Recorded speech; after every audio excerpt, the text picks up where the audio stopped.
later, I'm in the only room in the house where a boy of 9 could sit in privacy and decode. And this just shows you want to know why so many people are skeptical of the media, even on things like Roy Moore.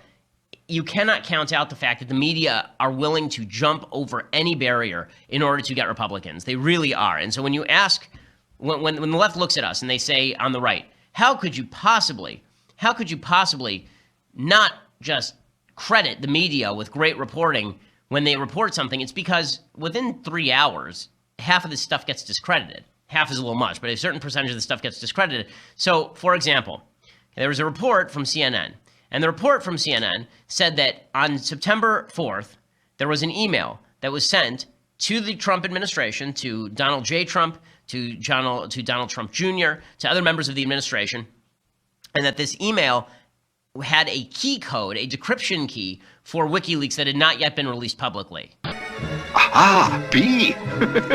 That's a big scandal. If it turns out, then that's one step removed from actual collusion, right? If it turns out that the WikiLeaks people, at the behest of the Russian government, sent a decryption key to the Trump administration and the Trump campaign, and that the Trump campaign used it in order to go in and spy on Hillary Clinton's emails before those things were released publicly, that would look a lot like collusion, would it not? I went to the next.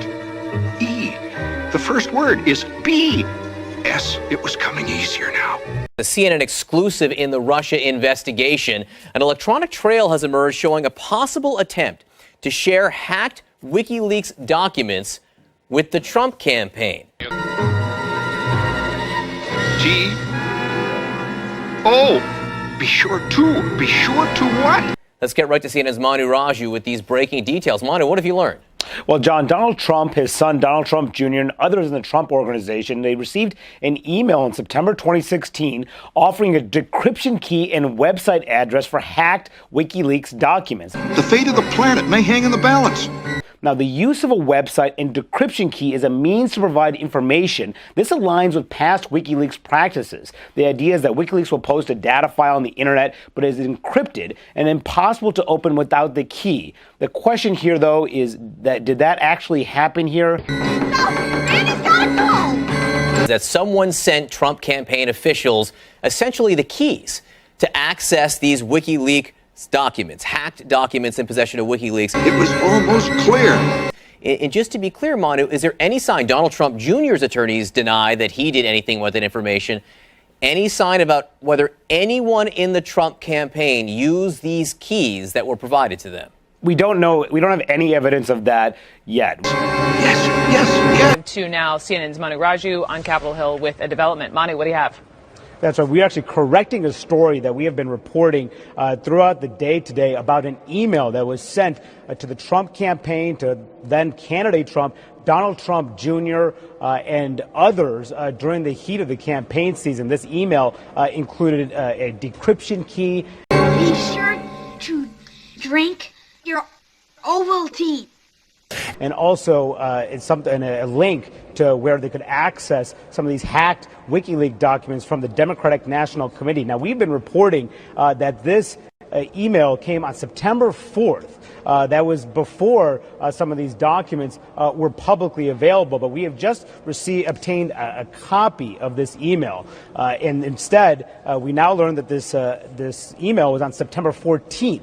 So that is 10 days later than what we originally reported earlier today. And this appears to change the understanding of this story.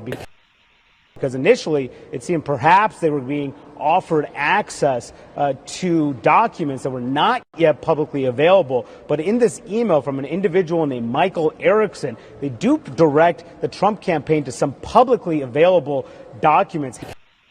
Our initial reporting on that September 4th date was based on two sources who had seen this email, but that information was incorrect now based on a copy of the email that we have obtained this afternoon. So, Brooke, it just shows that perhaps the initial understanding of what this email was perhaps is not as significant as what we know now. It turns out every element of the story is bullcrap. Every single one. So first of all, the email was not sent on September 4th, before the WikiLeaks were leaked. It was sent on September 14th, after they were already public information. You didn't need a decryption key for public information. Number 2, there's no evidence that Donald Trump Jr. or Donald Trump ever saw this email. A crummy commercial? Number 3, there's no evidence that the email itself is legit, that it didn't just come from some spammer. So the way that this originally was run, the way the original headline was run, was something like, I want to find, if I can, the actual headline.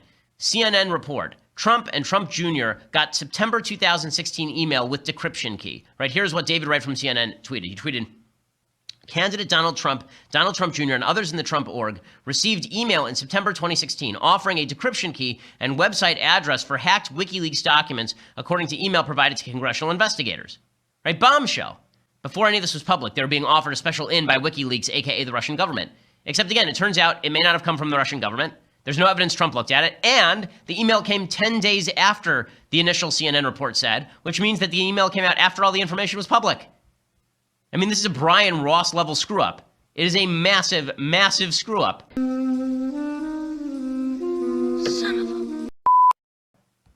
a... Somebody needs to get suspended for it at the very least, because to misreport in that dramatic a fashion does a disservice to the Trump administration. Then you wonder why Trump runs around shouting fake news. You wonder why Republicans distrust reporting from places like the Washington Post. You wonder why Republicans have now come to the conclusion that nothing can be trusted. Part of it is because they're taking the message too far, but part of it is because there is a grain of truth, which is that a lot of the media are willing to jump on stories that have not been vetted and are not true in order to promulgate a particular narrative. And this is just the best example of that. And then CNN apologized just a little while ago. They apologized. Oh, thank you, CNN. Thank you so much. You should have been apologizing for the last 2 years. True. I went out to face the world again, wiser.